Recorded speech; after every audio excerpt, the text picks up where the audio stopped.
So there may be a number of things that can have a negative impact on the coaching process.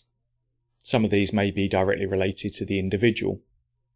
It may be that the individual does really not actually want to make any changes or any adjustments to the way they behave or the way they approach their own situation.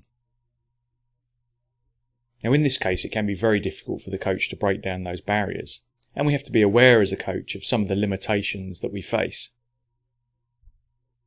But it's worth exploring what might be stopping the person from making those changes.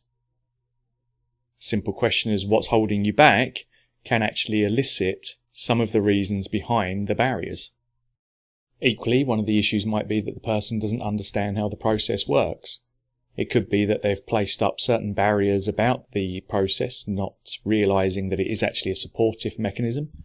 It could be that there is a belief that it's a punitive measure, something that they've been sent to do and something that's more of a line of punishment, or that the coach is just another part of the line management process.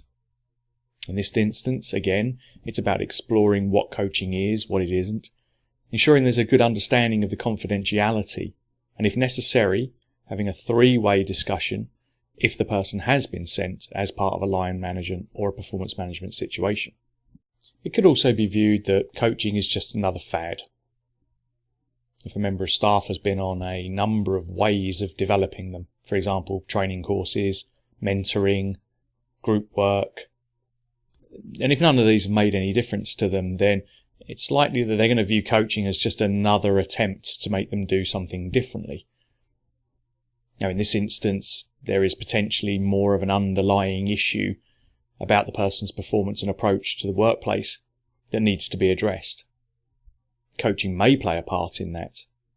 Again, it is about exploring what their reasoning is, what's the thinking behind it, and without moving through these barriers, it's unlikely that the coaching will actually start to have any real developmental impact.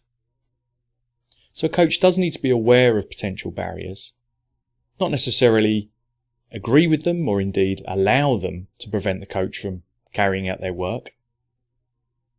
But also it's worth knowing that as a coach there are certain limitations. Coaching isn't a magic wand situation. It doesn't suddenly overcome all the problems that any other way of working hasn't done. But it is a way of working. It's another way of trying to get the very best from the individuals in the workplace.